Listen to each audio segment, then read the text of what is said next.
mo tún kí wa pé a kú dédé àsìkò yìí níbi yòówù kẹ̀tì láǹfààní láti máa darapọ̀ mọ́ wa lórí ìkànnì Arólé Bàbá 1010 TV2 níbi tí a ti mú ròyìn wá lájàbalẹ̀ pẹ̀lú bí nǹkan bá ṣe ń lọ káàkiri orígun mẹ́rẹ̀ẹ̀rin àgbáláyé. Ojú tẹ fún wa ojú náà kò ní fọ́, etí tẹ fún wa etí náà kò ní di. Mo kí wa pé a kú bí ojú ọjọ́ bí ó ṣe rí. Elédùmarè yóò wà pẹ̀lú ẹnìkọ̀ọ̀kan wa ní gbogbo ààyè yòówù ká lè wà lórígun mẹ́rẹ̀ẹ̀rin àgbáláyé.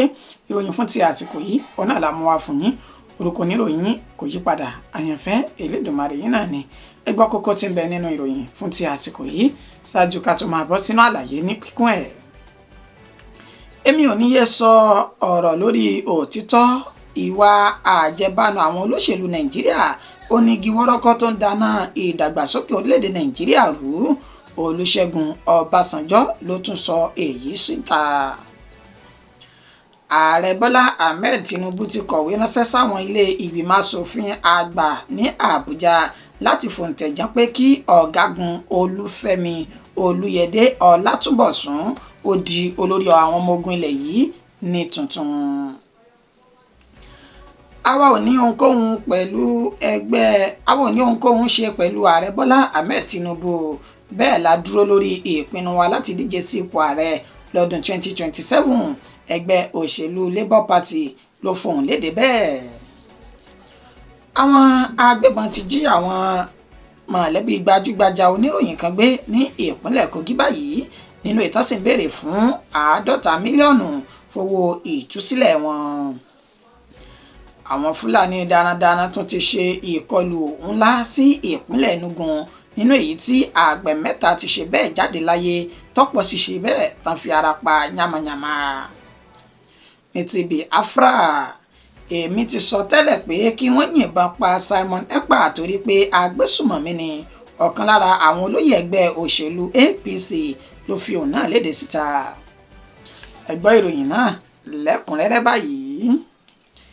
Èmi ò ní yé sọ̀rọ̀ lórí òtítọ́ ìwà ìbàjẹ́ àti ìwà àjẹbánu àwọn olóṣèlú Nàìjíríà, onígi wọ́rọ́kọ́ tó ń dáná ìdàgbàsókè orílẹ̀-èdè yìí rú. Òun sì ní àròwọ̀rọ̀kọ̀ tó ń ṣe bẹ́ẹ̀ tó ń dọbẹ ìtẹ̀síwájú orílẹ̀-èdè Nàìjíríà rú. Olúṣẹ́gun Ọbásanjọ́ òun ló fi èyí léde. Ẹni tó ti fìgbà kan rí jẹ́ ààrẹ orílẹ̀-èdè Nàìjíríà tẹ́lẹ̀ rí, Olúṣẹ́gun Ọbásanjọ́ ló sọ ọ̀rọ̀ yìí lánàá òde yìí ní ilé ìjọsìn Methodist Church Nigeria Diocese èyí tó wà ní Agodi nílùú Ìbàdàn tí ń ṣe ìpínlẹ̀ Ọ̀yọ́ lásìkò ayẹyẹ ìkẹyìn fún ẹni tó jẹ́ olóògbé èyàn Justice Ọláyínká Ayọ̀ọ́lá tó jẹ́ alága fún àjọ ICPC tẹ́lẹ̀ rí. Ó ní wọ́n ṣe bẹ́ẹ̀ tí wọ́n ṣe ìpalẹ̀mọ́ àti ayẹyẹ ìkẹyìn fún olóògbé náà lánàá òde yìí nínú ètí Olúṣẹ́gun Ọbásanjọ́ àti àwọn èèyàn jankan-jankan níbi tá a tún ti rí adájọ́ àgbà lórílẹ̀‐èdè Nàìjíríà Kudirat Kékeré-Ẹkùn tí gbogbo wọn ti péjú pésẹ̀ síbi ayẹyẹ ètò ìsìnkú olóògbé ọ̀hún. Wàyí o, ibẹ̀ wá ni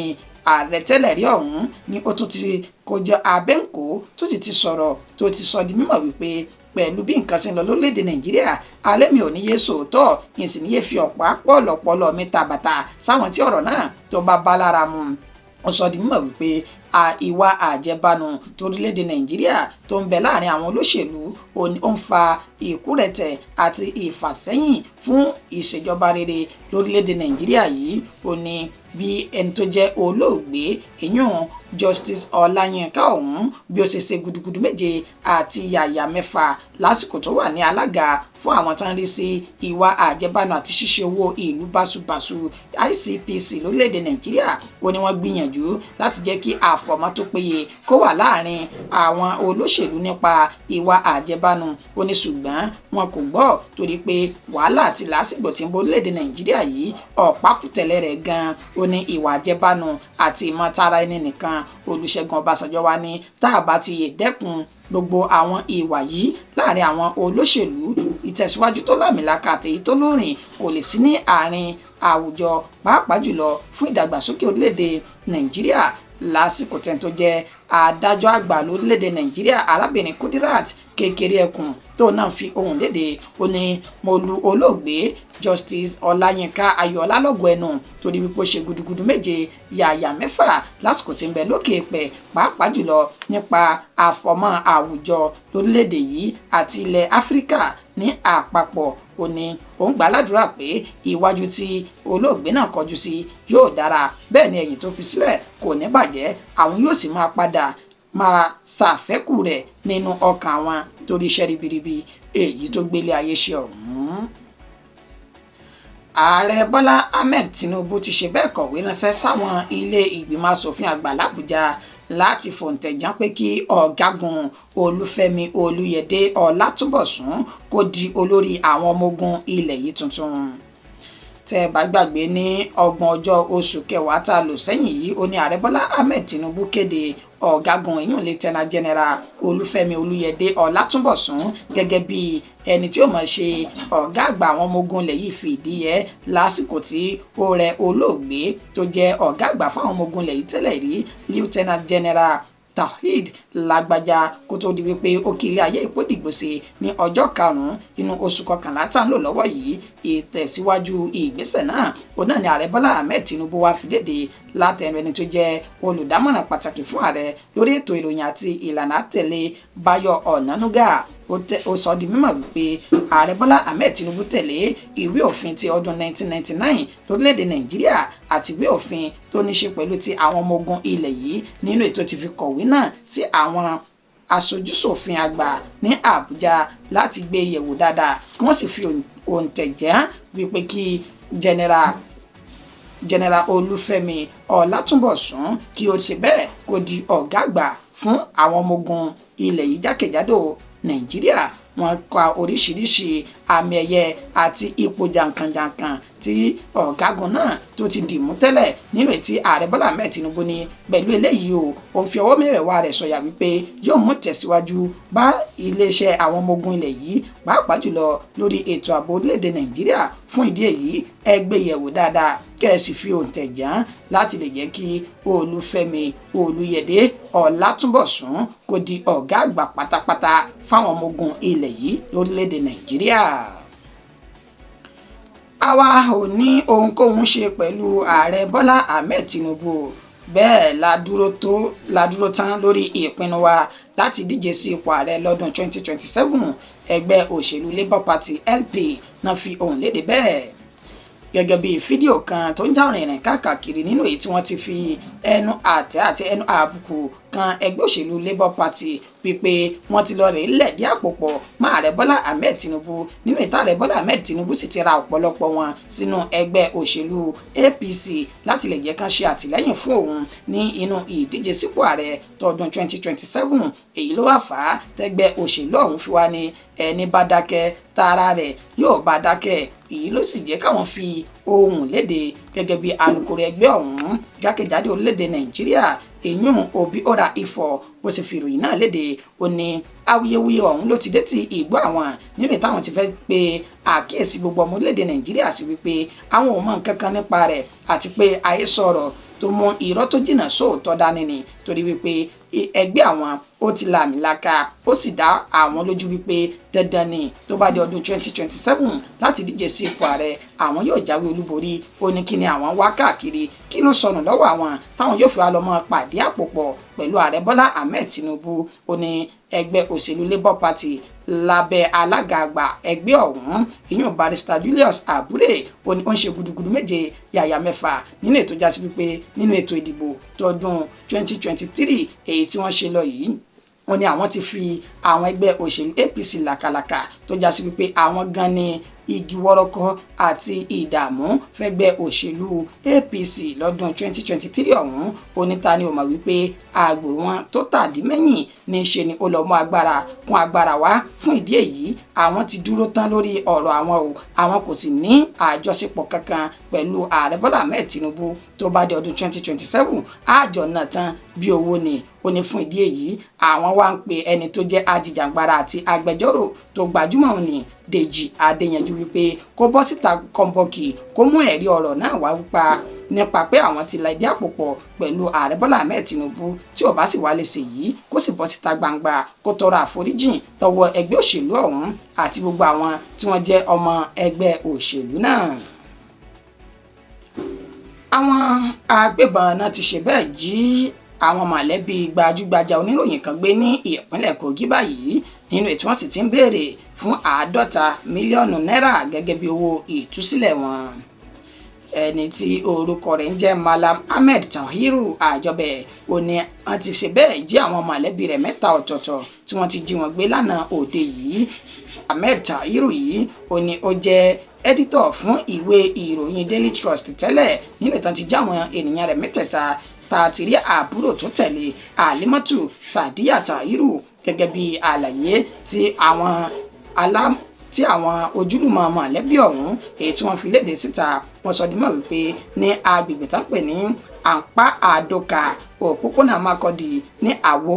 ìjọba ìbílẹ̀ Àǹpá tí ń ṣe ìpínlẹ̀ Kogi ó ní wọ́n ti ṣe bẹ́ẹ̀ jí àwọn ènìyàn 3 ọ̀hún gbé. Ǹjẹ́ bó lọ̀rọ̀ náà ti ṣẹlẹ̀ wọ́n sọ di mọ̀ wípé àwọn mọ̀lẹ́bí 3 náà ó ní wọ́n lọ sí ọjà nínú èyí tí wọ́n ti lọ ra àwọn ohun èlò tí wọ́n fi ṣe ìpalẹ̀mọ́ òkú ìyá wọn tó ṣe bẹ́ẹ̀ tó di olóògbé èyàn Malama Aisha Tahiru tó dá sí wípé lásìkò tí wọ́n darí padà bọ̀ òun náà ni àwọn agbébọn náà ni wọ́n ṣe ìkọlù sí wọn tó sì jí àwọn 3 gbé. Alukoro iléeṣẹ́ ọlọ́pàá ìpínlẹ̀ Kogi William Aya ó fìdí ìṣẹ̀lẹ̀ náà múlẹ̀ nínú ètò ti sọ dímọ̀ wípé àwọn ajínigbé ọ̀hún ti pe àwọn mọ̀lẹ́bí náà o tó sì ti ń béèrè fún 50 mílíọ̀nù náírà ṣáájú kí wọ́n tó lè tú àwọn ènìyàn náà sílẹ̀. Ó ní ṣùgbọ́n ẹ má fòyà àwọn ti bẹ̀rẹ̀ ìwádìí àwọn torí wípé ẹni tó jẹ́ ọ̀gá àgbà pátá fún iléeṣẹ́ ọlọ́pàá ìpínlẹ̀ Kogi ó ti pàṣẹ báyìí wípé kí àwọn máa ṣe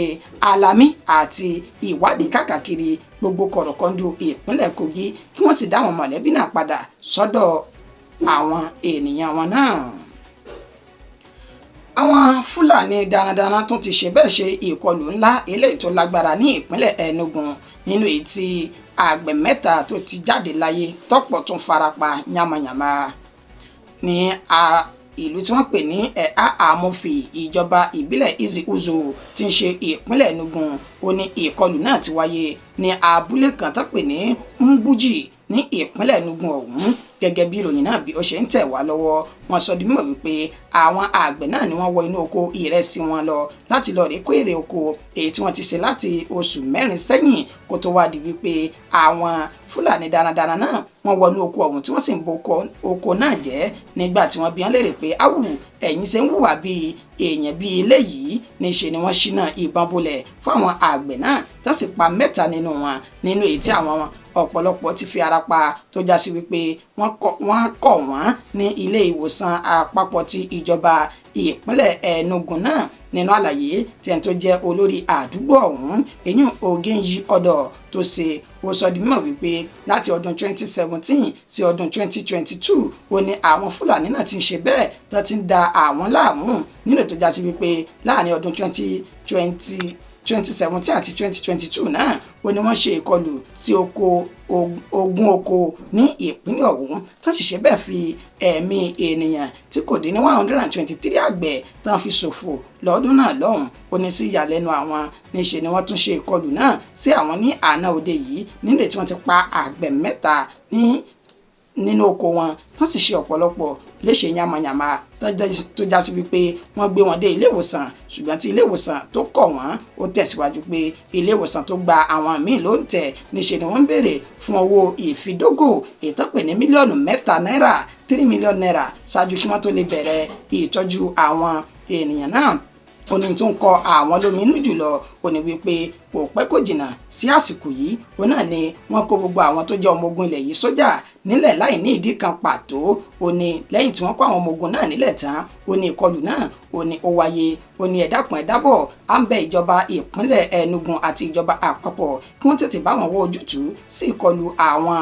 Fúlàní darandaran yìí èyí tó ti ń di lemọ́lemọ́ báyìí tó sì já sí wípé àwọn kò tó ẹrú kan tí àwọn lè wọnú oko àwọn bó ṣe wu àwọn tẹ́lẹ̀tẹ́lẹ̀ rí. Ní ti Biafra Nation báyìí èmi ti sọ tẹ́lẹ̀ wípé kí wọ́n yìnbọn pa Simon Ekpa torí agbésùmọ̀mí ni. ọ̀kan gbòógì lára àwọn olóyè ẹgbẹ́ òṣèlú APC ló sọ èyí di mímọ̀. Gẹ́gẹ́ bí ẹni tó jẹ́ olóyè fún ẹgbẹ́ òṣèlú APC tó sì tún jẹ́ ẹni tó súnmọ́ ààrẹ Bọ́lá Ahmed Tinubu dáadáa pẹ́kípẹ́kí Èyún Jésù Tẹ́gà Onópàṣà ó fi ọ̀rọ̀ náà léde lásìkò tán ṣe ìfọ̀rọ̀wánilẹ́nuwò pẹ̀lú rẹ̀ lórí tẹlifíṣàn Arise lánàá òde yìí. Ní ibẹ̀ ló ti sọ di mímọ̀ tó sì ti ṣe àlàyé wípé òun ti sọ àsọtẹ́lẹ̀ wípé Simon Ekpa ó jẹ́ ògbóǹtarìgì agbésùmọ̀mí nínú ètò ìṣekú pa àwọn ọmọ Ìgbò ọmọ ìyá rẹ̀ tó sì tún da orílẹ̀-èdè Nàìjíríà láàmú. Ó ní gẹ́gẹ́ bó ṣe wà nínú ìwé òfin tó ń sì jẹ́ amòfin ní ṣe ló yẹ kí wọ́n ti pa Simon Ekpa ṣáájú ọjọ́ tí wọ́n fi páńpẹ́ òfin mú ní orílẹ̀-èdè Finland yìí. Ó ní nítorí wípé agbésùmọ̀mí ni ìyẹn tó sì wà nínú ìdájọ́ náà ni wípé ẹni tó bá ti jẹ́ agbésùmọ̀mí báyìí ní ṣe ni wọn yóò pa á, gẹ́gẹ́ bí àlàyé tí Jésù Tẹ́gà tó ṣe lórí móhùnmáwòrán Arise TV lánàá òde yìí. Ìròyìn wa kò jù báyìí lọ fún ti àsìkò yìí. Ẹni tó ṣe àkójọpọ̀ rẹ̀ tó tún ka sí ti ìgbọ́yín ọ̀nà ni Àyànfẹ́ Elédùmarè. Ǹjẹ́ títí di ìgbà tá tún padà máa fún ní ìròyìn míì lájà àbálẹ̀, ẹ má gbàgbé láti bá a subscribe sórí ìkànnì yìí. A kí yín wípé a kú pọ̀pọ̀ sísìn ìsinmi òpin ọ̀sẹ̀. Elédùmarè yóò máa wà pẹ̀lú gbogbo wa. Ó dàbọ̀ fún tásìkò yìí náà.